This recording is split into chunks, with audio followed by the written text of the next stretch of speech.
Baik, puji Tuhan. Sebelumnya selamat Natal pada PD Maranatha. Ya, khususnya di Bandung, tapi semua saudara yang bergabung baik lewat Zoom, Instagram maupun Facebook. Saudara, di dalam hidup kita nggak pernah kepikir bahwa suatu hari nanti kita merayakan Natal nggak ketemu orangnya, tapi via online. Dan ini terjadi. Tapi percaya seperti doa Pak Yunus tadi, Tuhan Yesus tetap hadir untuk kita semua. Baik, temanya menarik. Yesus adalah kekuatan dalam hidupku. Betul. Nah, hari ini saudara kita akan belajar tentang merayakan Natal, tetapi dengan cara, dengan pemahaman, dengan pengertian yang berbeda. Berbedanya begini. Dari tahun ke tahun kita merayakan Natal selalu pada prinsip, pada konsep, pada ide, pada pendapat Yesus lahir untuk aku. Yesus lahir untuk aku. Yesus lahir di hatiku. Betul tidak? Dari waktu ke waktu, dari tahun ke tahun terus cuma begitu saja. Tapi hari ini kita akan merubah. Bukan lagi Yesus lahir untuk aku, cukup sekali dia lahir untuk kita, juga cukup sekali dia mati untuk kita, juga cukup sekali dia bangkit untuk kita. Sekarang waktunya kita mikir, Yesus lahir untuk orang lain, Yesus mati untuk orang lain, dan Yesus bangkit untuk orang lain. Bukan aku, dan aku lagi. Harus begitu. Terlalu lama. Maaf, saya pakai istilah ini. Terlalu lama. Kita membuat Yesus, kita monopoli buat diri kita sendiri. Sekarang waktunya Tuhan Yesus untuk orang lain. Nah, itulah Natal yang sesungguhnya. Tuhan Yesus bukan cuma untuk kita sendiri, tapi untuk orang lain, untuk dunia ini. Setuju ya? Harus begitu. Nah, bicara Natal, kita tidak boleh melupakan satu pribadi yang ketaatannya luar biasa. Saya ulangi lagi, berbicara Natal, kita tidak boleh melupakan satu pribadi yang taat luar biasa. Kalau tidak ada pribadi ini yang taat, bahkan taatnya berani mati, maka Natal tidak akan ada di dunia. Maka Tuhan Yesus nggak akan lahir. Dan saya percaya semua kita tahu siapa pribadi itu, tidak lain adalah Maria, tunangan Yusuf pada hari itu. Nah, ini yang kita mau pelajari. Natal memang merayakan kedatangan Tuhan Yesus yang pertama di dunia, tapi tanpa Maria, maka Natal nggak ada artinya. Puji Tuhan dari Munich hadir dari Jerman. Jadi tanpa Maria, Natal itu nggak ada artinya. Betul ya? Saya nggak tanya setuju atau tidak, tapi ini fakta. Nah, kenapa? Nah, begitu pula dalam hidup kita merayakan Natal, tapi saudara dan saya tidak mau taat seperti Maria, maka Natal gak ada artinya. Ingat, Papa di surga kasihnya luar biasa, bukan cuma untuk sebagian orang, tapi Yohanes 3:16 jelas, begitu besar kasih Bapa kepada dunia ini, sehingga diberikannya anaknya yang tunggal itu. Terima kasih Papa untuk bukti itu. Nah, bagi kita yang sudah percaya Tuhan Yesus, yang sudah berjumpa dengan Tuhan Yesus secara pribadi, sekarang bagaimana kita bagikan kepada orang lain keselamatan itu. Nah, untuk bisa membagikannya dengan orang lain, maka mau tidak mau ketaatan Maria harus jadi bagian hidup kita juga. Karena tanpa ketaatan Maria, maka tidak mungkin keselamatan yang kita sudah terima dari Yesus Tuhan kita nggak bisa bagi kepada orang lain. Nah, saudara, maafkan saya. Ada satu ayat tentang Maria yang diselewengkan oleh banyak pengkhotbah. Saya ulangi, maafkan saya, tapi saya harus ngomong. Ada satu ayat tentang Maria yang diselewengkan oleh banyak pengkhotbah. Kalau saya tidak berkata dirusak ayat itu oleh konsep yang salah. Ayat mana? Mari kita buka. Lukas 1 ayat 37. Lukas 1 ayat 37. Ayat itu pendek, ya, ayat itu pendek. Tapi tanpa firman itu yang Maria alami, maka Natal nggak akan ada sampai hari ini. Udah, saudara buka ayatnya, Lukas 1:37. Kata malaikat itu kepada Maria, kata Gabriel kepada Maria, sebab tidak ada yang mustahil bagi Tuhan. Wih, keren sekali. Memang tidak ada yang mustahil bagi Tuhan. Nah, ini yang sering saya katakan. Ayat ini diselewengkan. Ayat ini dimanipulasi. Ayat ini diserongkan. Bahkan saya berkata kasar. Ayat ini banyak diperkosa oleh gereja. Disalahgunakan. Maaf. Kalau saudara tidak setuju, nggak apa-apa. Tapi tenang dulu. Dengar dulu saya sampai selesai mengajar ini. Kenapa saya berani berkata setegas ini? Karena firman yang berbunyi dari Gabriel kepada Maria, sebab bagi Tuhan Maria nggak ada yang mustahil, disalahgunakan untuk kepentingan diri sendiri.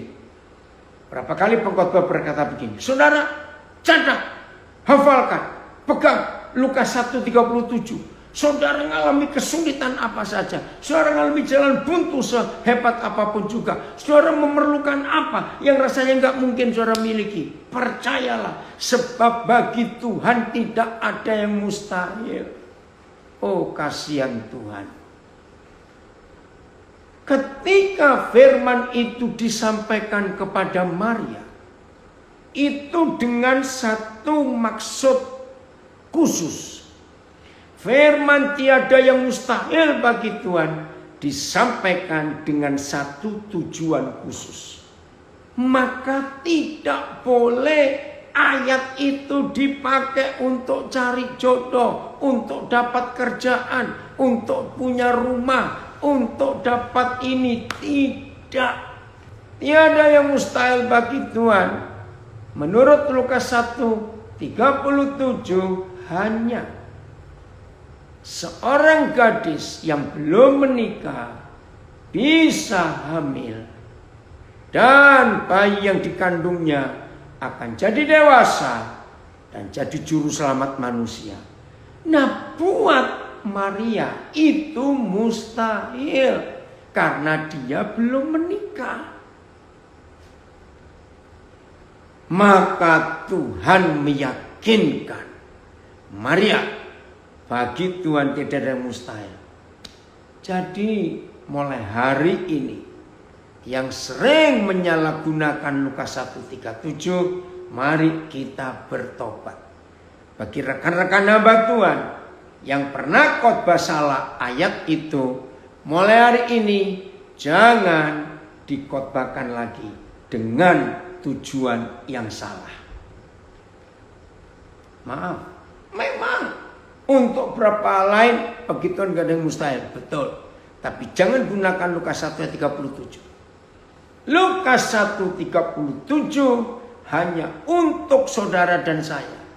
Yang mustahil orang seperti kita ini bisa menyatakan pribadi Tuhan Yesus di dunia. Kita kan penjahat, kita mantan penjahat, dan banyak dosa-dosa yang lain. Tapi karena begitu besar kasih Tuhan kepada dunia ini, sehingga diberikannya anaknya itu. Nah, Yesus diberikan kepada dunia untuk menyelamatkan. Setelah Maria taat, maka lahirlah kita dalam kerajaan surga. Nah, setelah saudara dan saya yang diselamatkan gara-gara ketaatan Maria dan Tuhan Yesus datang di hidup kita, maka sekarang Tuhan juga minta saudara dan saya harus bisa menyatakan Yesus Kristus itu kepada orang-orang di sekitar kita. Yang seringkali jadi buat saudara dan saya pasti merasa nggak mungkin orang seperti aku bisa menyatakan pribadi Yesus. Siapa aku? Siapa kita? Setuju nggak saya ngomong ini, saudara? Justru ketika kita mengakui orang seperti diri kita, mana bisa menyatakan Yesus kepada orang-orang di sekitar kita. Nah, ketika kita siap, ketika kita setuju untuk menyatakan Tuhan Yesus lewat hidup kita, ini yang Tuhan berikan. Tidak ada yang mustahil bagi saudara dan saya untuk menyatakan Yesus kepada dunia ini. Semua setuju? Kalau setuju, kita lanjut. Harus. Dunia membutuhkan Yesus lewat kita. Tuhan Yesus tidak bisa datang sendiri kepada saudara di sekitar kita. Kita ini yang harus menyatakan Yesus kepada dunia. Oke. Yohanes 1 ayat 14. Yohanes 1 ayat 14. Ditulis begini. Firman itu telah menjadi manusia dan diam di antara kita. Lagi sekali Yohanes 1:14. Firman itu telah menjadi manusia dan diam di antara kita. Nah, saya ulangi lagi supaya kita tidak lupa tema kita, Yesus penolong. Betul. Tapi setelah kita ditolong berkali-kali oleh Tuhan Yesus, pertanyaannya, kapan saudara mengenalkan Tuhan Yesus lewat hidup kita untuk menolong orang lain? Saya ulangi, tema kita, puji Tuhan, Yesus penolong kita. Betul. Tapi sekarang pertanyaannya, setelah sekian tahun kita mengalami pertolongan Tuhan Yesus, pertanyaannya, bagaimana dengan orang-orang di sekitar kita yang belum tahu siapa Yesus yang bisa menolong? Nah, ini arti Natal yang sesungguhnya. Yesus nyata lewat hidup kita yang secara logika mustahil. Orang model begini kok bisa menyatakan Tuhan Yesus? Siapa kita? Tapi bagi Tuhan gak ada yang mustahil. Tuhan Yesus bisa nyata lewat hidup kita. Nah, kalau kita sudah beriman, maka Yohanes 1:14 terjadi. Firman itu telah menjadi manusia. Kita semua tahu. Siapa firman itu? Tuhan Yesus. Betul? Siapa manusia itu? Kita. Loh, kita kan manusia. Maaf loh, jangan tersinggung saya ngomong ini. Maka Yohanes 1:14, inilah Natal yang sesungguhnya. Tidak lagi bicara tentang pribadi Tuhan Yesus, tetapi berbicara tentang saudara dan saya, wakil Tuhan Yesus di dunia ini. Karena firman itu telah menjadi manusia. Dan firman itu tinggal di antara manusia-manusia yang lain. Jadi saudara dan saya adalah Yesus yang hidup di dunia sekarang ini. Saya ulangi, berarti saudara dan saya adalah Yesus Kristus Tuhan yang hidup di dunia di zaman sekarang. Menurut Yohanes 1:14, firman itu telah menjadi manusia. Wih, ini luar biasa, saudara. Firman itu telah menjadi manusia. Lagi sekali, kita manusia bukan, maaf, jangan tersinggung. Iya, firman itu jadi kita. Dan diam di antara manusia yang lain. Weh, luar biasa Tuhan kita kalau begitu. Jelas ya? Terima kasih Bapak untuk kepercayaan yang luar biasa ini. Bahwa Yesus Kristus Tuhan telah menjadi kita. Dan kita diam bersama dengan manusia-manusia yang lain.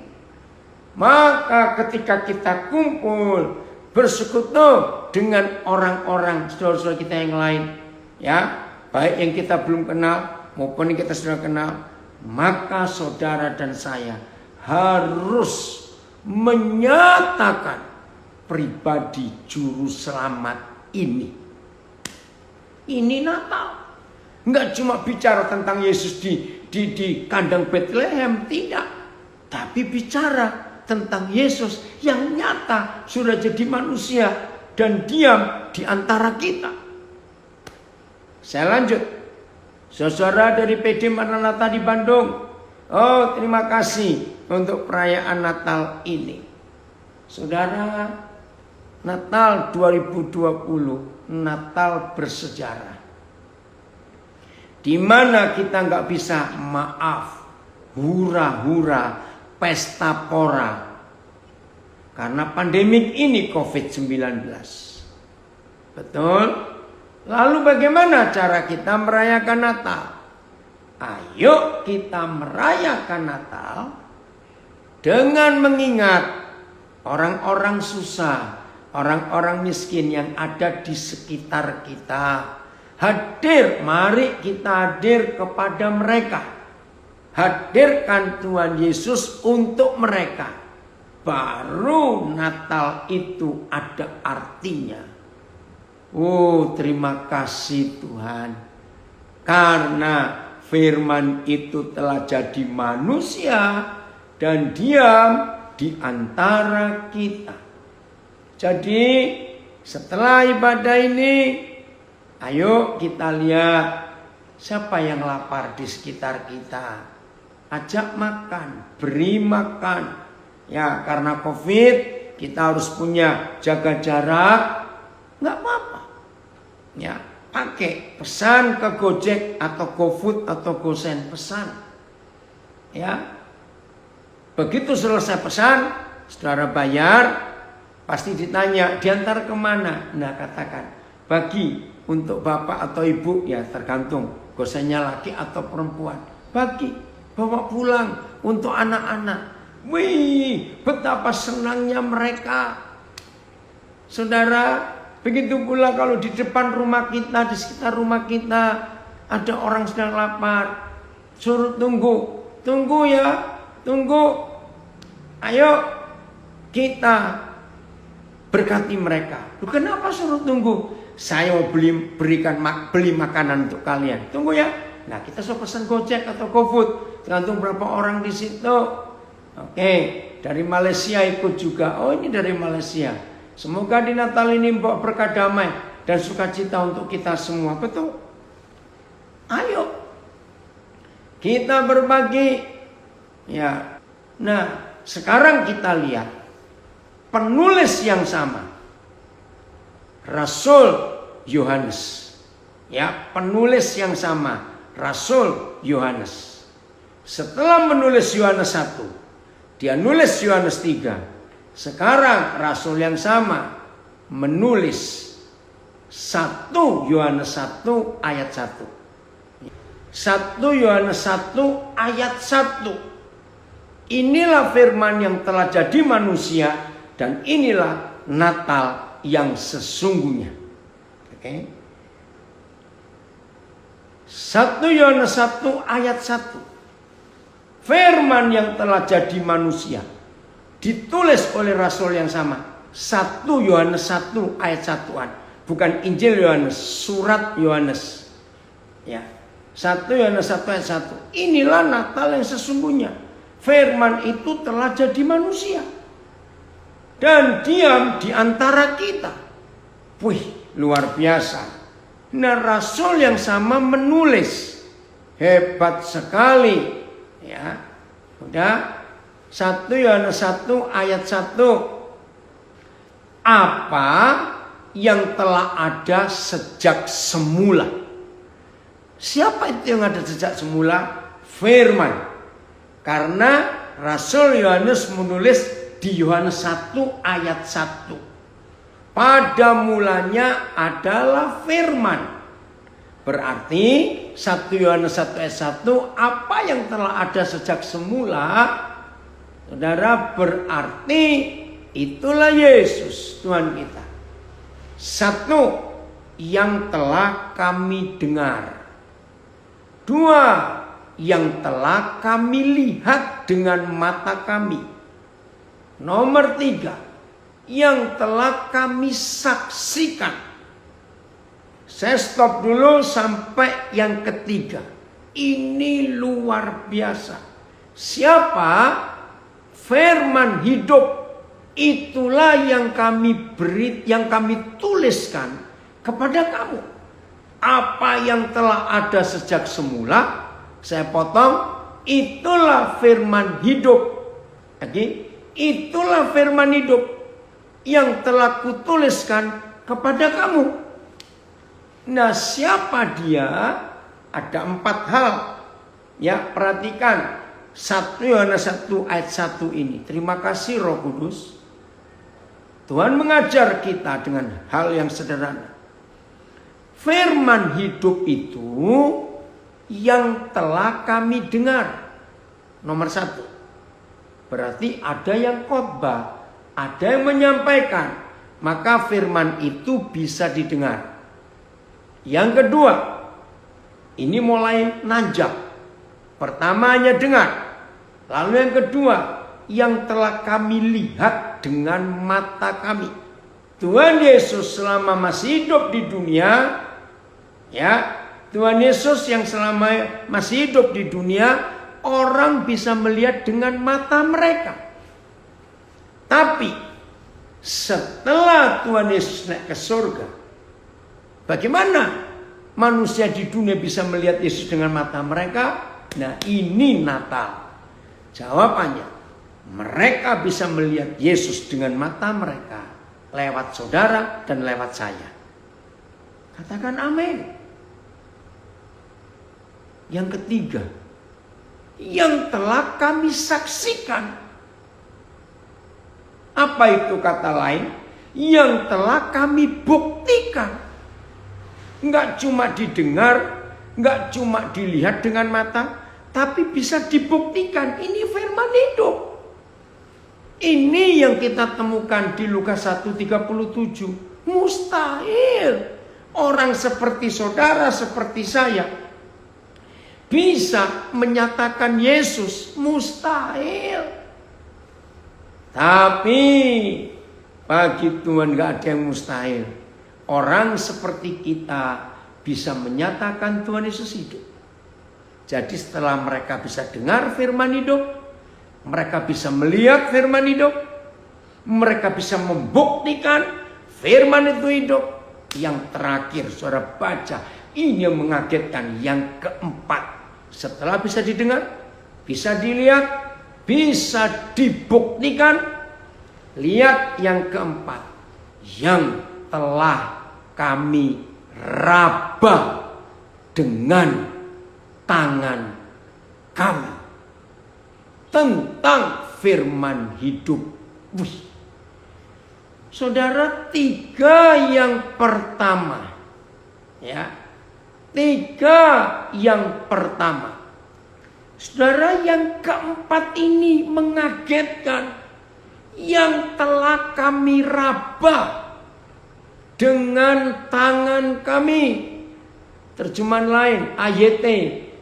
Yang disentuh dengan tangan kami. Yang telah dijamah dengan tangan kami. Saudara perhatikan.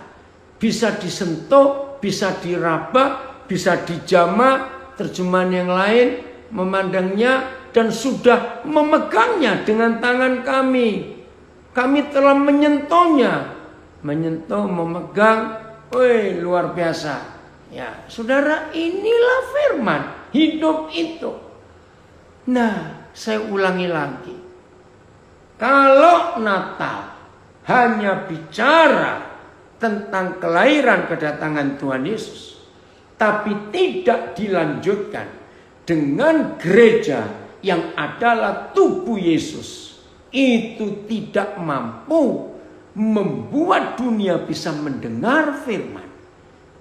Kalau kita tidak mampu membuat dunia bisa melihat firman. Kalau gereja, saudara dan saya tidak mampu membuat dunia bisa membuktikan firman. Dan yang keempat ini dahsyat.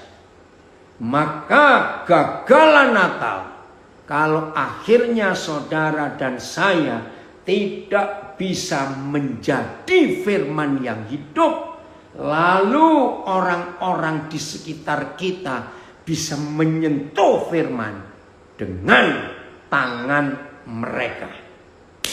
Natal gagal. Saya ulangi, Natal gagal. Jelas nggak sekarang saudara? Mengerikan sekali. Saya akan ulangi lagi. Natal gagal total. Bukan karena kita tidak bisa merayakan pesta Natal tahun ini. Bukan. Natal gagal total. Ketika saudara dan saya tidak bisa membuat hidup Tuhan Yesus nyata senyata-nyatanya lewat kita.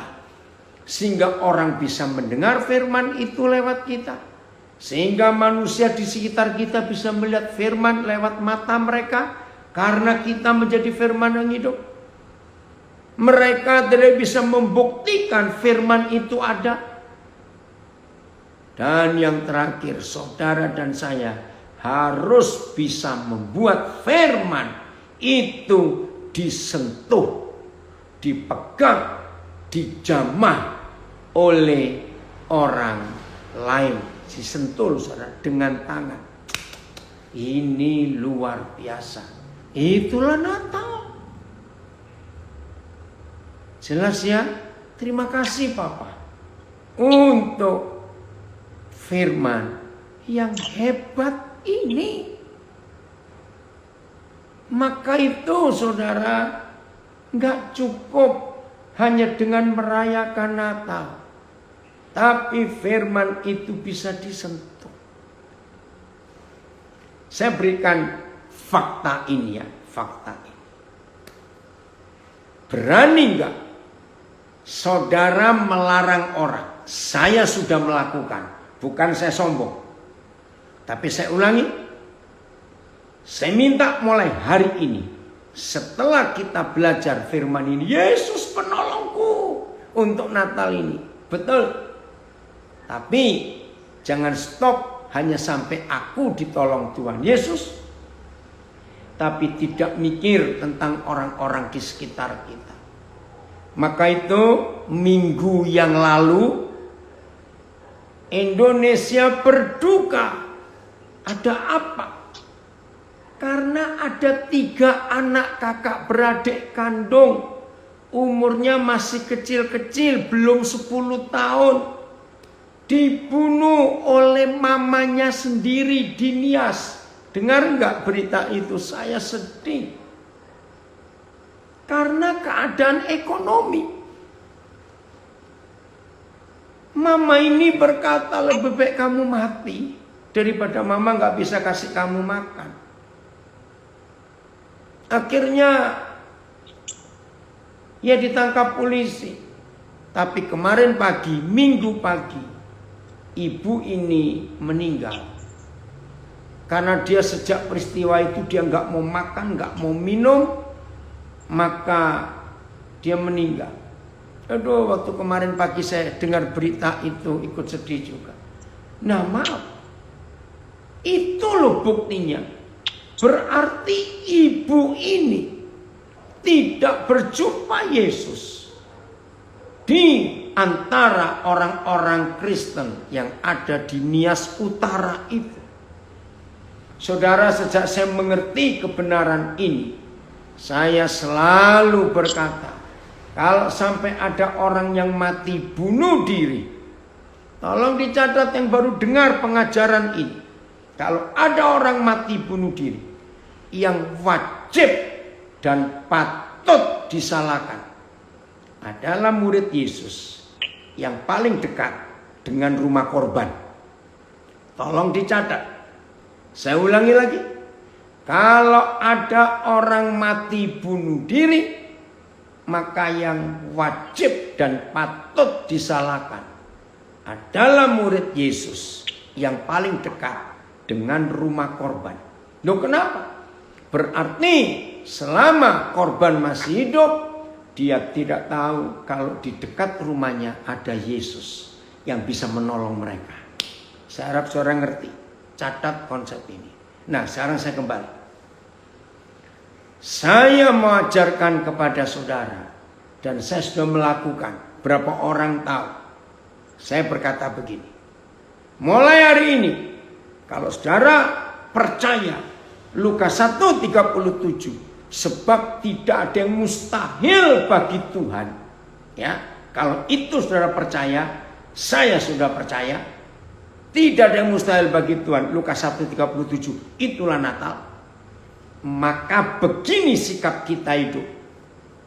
Saya melarang beberapa orang yang dekat saya ya, yang dekat. Saya melarang mereka untuk baca Alkitab. Nah, itu kan orang kaget. Loh, kenapa? Kok gak boleh baca Alkitab? Tolong rekan-rekan pendeta, hamba-hamba Tuhan, murid-murid Yesus, ini kebenaran Natal. Lalu, kalau orang gak boleh baca Alkitab, terus bagaimana dong? Dengar baik-baik. Jangan berkata saya sesat. Tunggu dulu. Begini kebenaran yang baru kita pelajari. Lukas 1:37, Yohanes 1:14, 1 Yohanes 1:1. Begini artinya. Tidak perlu baca Alkitab lagi. Kalau isi Alkitab, dengar ya, kalau isi Alkitab, firman yang di dalam kitab suci kita itu sudah pindah ke hidup kita. Dengar, kalau isi Alkitab sudah pindah ke hidup saudara dan pindah ke hidup saya, berarti mulai dari cara kita berpikir, mulai dari cara kita melihat sesuatu, mulai dari cara kita mendengar sesuatu, mulai dari cara kita mengucapkan sesuatu, mulai dari kita merasakan sesuatu, mulai dari kita berbuat sesuatu, itu semua adalah isi Alkitab. Maka saudara harus melarang orang baca Alkitab. Ada dua. Satu, pindahkan Alkitab ke hidupmu. Kalau Alkitab sudah pindah ke hidup kita, maka orang gak perlu baca Alkitab lagi.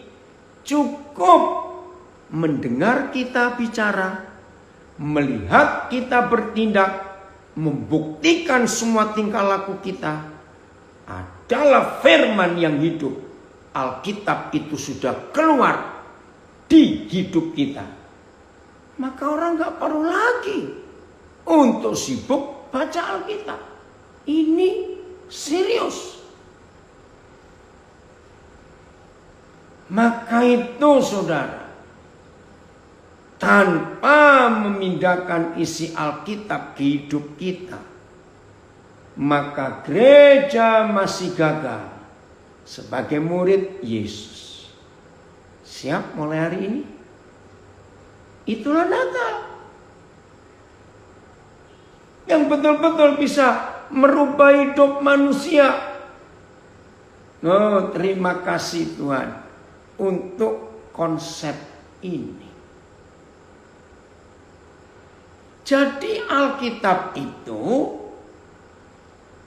tidak hanya firman tertinggal di buku itu, tapi firman itu pindah ke hidup kita. Maka itu Paulus menulis, jadilah surat yang terbuka. Betul, jadilah Alkitab yang terbuka. Kan begitu surat terbuka. Kristen kartu pos istilah saya. Saudara, kalau saudara dan saya sudah bisa memindahkan isi Alkitab ke seluruh eksistensi kehidupan kita, maka Natal baru benar-benar Natal. Kemana saudara dan saya pergi, orang melihat, mendengar, membuktikan, dan bisa menyentuh firman dengan tangan mereka. Terpujilah Tuhan kalau gereja berhasil seperti ini. Jelas ya? Ayo mulai hari ini kita mengubah konsep hidup kita dengan kebenaran ini. Terima kasih Bapak. Inilah firman hidup itu. Bukan firman dalam agama, tidak. Tapi firman dalam kehidupan yang nyata. Oh, terima kasih Bapak untuk konsep yang luar biasa ini. 1 Korintus 11 ayat 1. Sudah umum. Ayat ini pendek. Sudah banyak yang hafal. 1 Korintus 11 ayat 1. Ya, 1 Korintus 11 ayat 1. Jadilah pengikutku. Loh, bukan pengikut Yesus. Nah, ini kebenaran. Ya, saya bacakan ini dan mari kita semuanya belajar. Jadilah pengikutku sama seperti aku juga menjadi pengikut Kristus. Saudara, perhatikan firman ini. Saya beri terjemahan atau ilustrasi yang betul. Apa sih arti 1 Korintus 11 ayat 1? Apa artinya? Ya, firman itu buku kehidupan manusia. Betul. Maka itu firman harus bisa dilihat oleh orang lewat kehidupan kita. Oke ya. Oh, mana an yang keterangannya di kolom biru saya baca. Orang percaya seperti Paulus dipanggil untuk mengikuti teladan Kristus dan menjadi seorang yang seperti Kristus. Apakah artinya menjadi serupa dengan Kristus? 1. Serupa dengan Kristus ialah pertama-tama dan terpenting kasih kepada Tuhan dan kasih kepada sesama.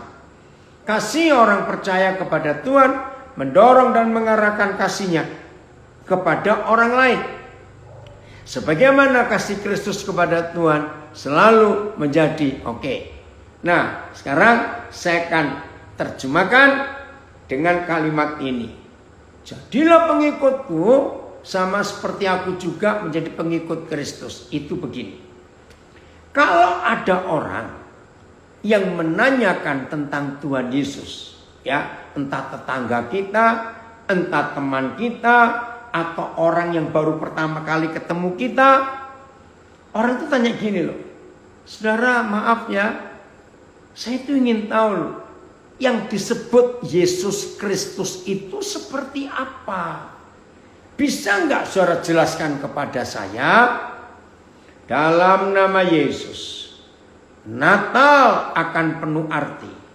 Kalau ada orang bertanya begitu kepada saudara, dan jawaban kita begini. Oh, saudara, Anda ingin tahu Tuhan Yesus itu siapa? Baik, begini jawaban yang tepat. Dengar ya. Kalau saudara ingin tahu siapa Yesus, lihat saya. Loh, saya tanya betul. Jawabannya bukan tidak atau berani. Tidak. Jawabannya harus. Sebab semua murid-murid Tuhan Yesus diwajibkan menyatakan Yesus secara pribadi. Lo jangan bilang nggak berani. Ini di Facebook, di Instagram harus berani. Kalau nggak berani terus kapan? Nah, ini pengakuan jujur. Kalau saudara nggak berani, saya dulu juga bilang nggak berani. Karena itulah sadar siapa saya, siapa saudara. Tapi setelah Roh Kudus mengajarkan Lukas 1:37, sebab bagi Tuhan tidak ada yang mustahil. Ngerti sekarang? Jadi oke, mau tubuh lemah, mau tubuh apa, bukan itu alasannya. Maria juga nggak percaya kalau Yesus bisa nyata lewat hidupnya. Tapi mau tidak mau, hari ini saudara dan saya harus berani berkata, aku siap mewakili Yesus. Firman itu pindah dari Alkitab ke hidup kita. Ini mustahil bagi kita manusia, tapi bagi Tuhan tidak ada yang mustahil. Inilah arti Natal yang sesungguhnya. Siap ya? Jadi lagi sekali 1 Korintus 11 ayat 1 artinya, ikutilah teladanku. Bukan Paulus sombong, tidak. Tapi dia sudah mengikuti teladan Tuhan Yesus. Maka dengan sendirinya kalau dari hari ke hari, setiap hari saudara dan saya melatih diri. Melatih, ya, berpikiran seperti Yesus, berperasaan seperti Tuhan Yesus, melihat apa-apa dengan cara Tuhan Yesus, memutuskan mendengar sesuatu dengan cara Roh Kudus mendengar, mengatakan sesuatu dengan kuasa firman, melakukan sesuatu dengan firman. Luar biasa. Ada yang komen, Roh Kudus tolong kami untuk jadi Alkitab yang terbuka bagi siapa saja. Tuhan menjawab doa saudara. Ini yang dunia cari lewat kita. Oke, 1 Petrus 2:21. 1 Petrus 2:21. Ini caranya supaya saudara dan saya bisa menjadi Yesus yang hidup di akhir zaman ini. 1 Petrus 2 ayat 21. Oke, saya akan bacakan. Oh ada. 1 Petrus 2 ayat 21. Begini kata Tuhan. 1 Petrus 2 ayat 21. Maka itu menjadi murid Yesus enggak sekedar kita percaya dan dia tolong. Tidak. Lebih daripada itu, saudara dan saya harus mewakili Yesus di dunia ini. 1 Petrus 2:21. Ya. Sebab untuk itulah kamu dipanggil. Karena Kristus pun telah menderita untuk kamu dan telah meninggalkan teladan bagimu. Tuhan Yesus sudah meninggalkan teladan buat kita. Maka itu lihat permintaannya di kalimat terakhir. Supaya kamu mengikuti jejaknya. Enggak susah mengikuti jejaknya. Lagi sekali, kalau saudara masih berkata enggak mungkin. Nah, saya ajak saudara kembali ke Lukas 1:37. Saudara bilang enggak mungkin, mustahil. Maka Tuhan menjawab, sebab bagi Tuhan tidak ada yang mustahil. Ngerti Lukas 1:37? Ketika Gabriel menyampaikan firman kepada Maria, sebab bagi Tuhan tidak ada yang mustahil. Itu faktanya, buat kita mustahil. Orang bengkok-bengkok seperti kita, orang sekurang ajar kita, kok bisa menjadi seperti Yesus? Tapi itulah faktanya. Maka itu saya ulangi, Natal tidak akan ada artinya tanpa saudara dan saya berani mewakili Tuhan Yesus di dunia ini. Sehingga orang-orang di sekitar kita nggak perlu jauh-jauh cari Yesusnya di mana. Nggak perlu. Cukup mereka melihat saudara dan melihat saya. Oh, itu Yesus yang sudah kami dengar, yang telah kami lihat dengan mata kami, yang telah kami buktikan, dan yang telah kami raba, kami sentuh, kami jamah dengan tangan kami. Firman hidup itu yang sudah jadi manusia, yaitu saudara dan saya. Jadi kita tidak perlu memberitakan Yesus yang bayi lagi. Nggak perlu. Ini percaya firman itu mampu. Mampukah kami jadi firman yang hidup? Nah, jawabannya kembali ke Lukas 1:37. Ini dari Gorontalo, ada yang tanya.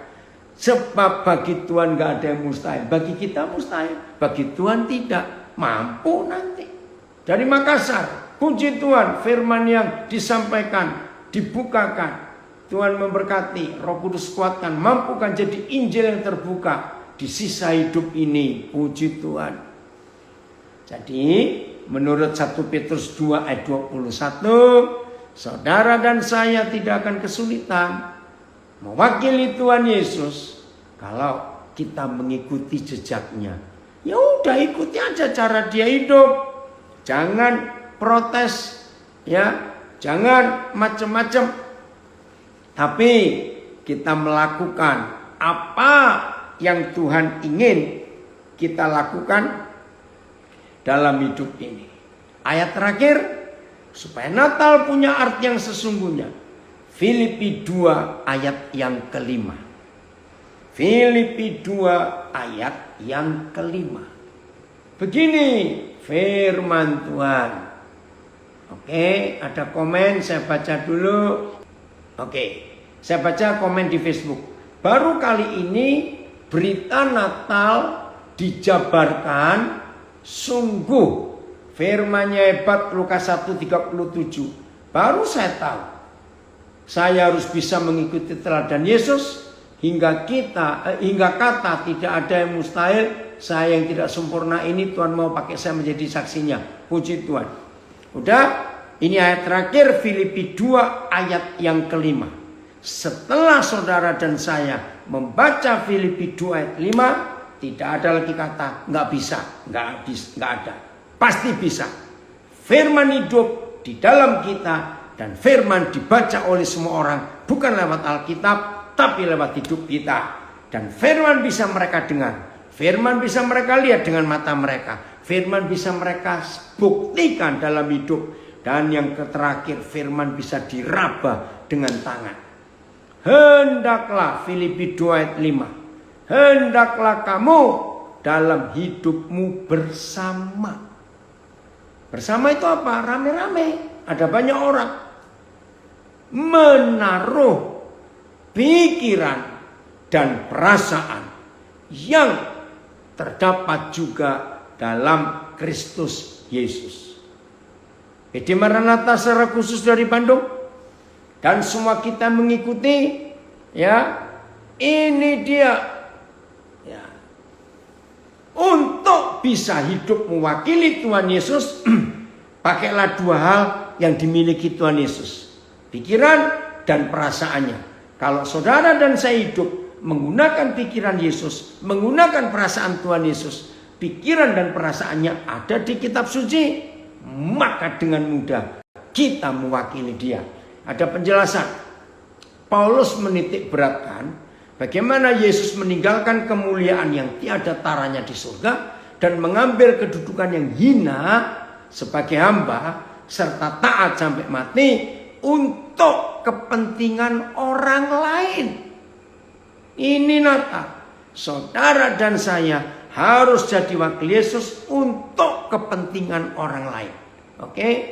Kerendahan hati dan pikiran Kristus harus terdapat dalam para pengikutnya yang terpanggil untuk hidup berkorban dan tanpa mementingkan diri, mempedulikan orang lain, berbuat baik kepada mereka. Puji Tuhan.